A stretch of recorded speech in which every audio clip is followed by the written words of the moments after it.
Hello, ladies and gents, boys and girls, people of all ages, sexualities, and identities, and welcome back to another Doctor Who review. And today's Doctor Who review is none other than Attack of the Cybermen.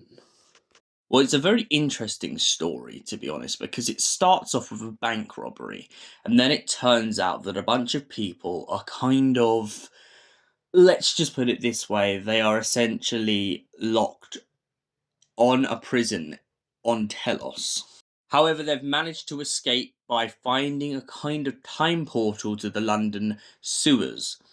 So the Doctor soon discovers that the Cybermen have been using the sewers for some reason to go looking for their escaped fugitives. However, what he doesn't expect whilst going on this rendezvous to look for them is it turns out that the people that the Cybermen are looking for is one specific individual that the Doctor has met before. Remember Resurrection of the Daleks? Well, there was a certain police officer in that story who is transferred into this story as well. However, on this story, it turns out that the Cybermen have began to convert him into a Cyberman, but he manages to escape and tries to warn the Doctor of the Cybermen's plan. And at first the Doctor doesn't believe him, as he never really trusted him due to the fact of what happened with the Daleks. But it turns out that this individual was right. The Cybermen are going to use the time portals to get to Earth and convert people one at a time. The Cybermen are no longer scavengers for people throughout the cosmos. Their armies are growing and growing and growing, and no longer discriminate on whether or not you have to be a Cyberman. This causes the Doctor to stir a little bit when he realises exactly what's going on.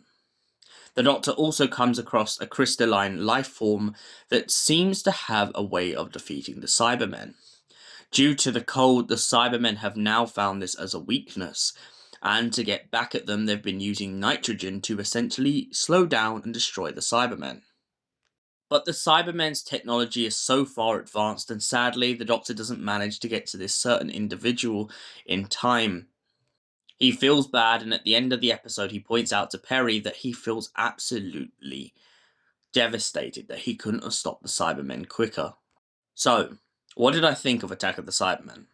Well, one thing I did really like about this story is the fact that it's actually one of the first times we get to see the chameleon circuit properly working. I mean, I say working, that's a bit of being a bit kind to it. Let's just say the TARDIS starts turning into pianos and mausoleums and just a general junk in the junkyard. This irritates the Doctor because him and Perry have to find new ways of getting inside of the TARDIS. Without control of the chameleon circuit, it makes it really irritating for the Doctor to be able to manage to camouflage his police box into something else that would match modern day. He also begins to worry when he realises that it being parts of a junkyard, it could accidentally get mistaken for scrap. However, back to the story at large, what did I think of Attack of the Cybermen at large? It's a very base under siege sort of story. I think one of the great elements of this is the Cybermen in the sewer. I mean, the last time we saw the Cybermen in the sewer was the invasion. So to see it brought back really, really heightens the story for me. And for that reason, I give it a solid 8 out of 10. Thank you for watching. We'll see you in the next Doctor Who review. Until then, goodbye, stay beautiful, and have an incredible night, you beautiful people.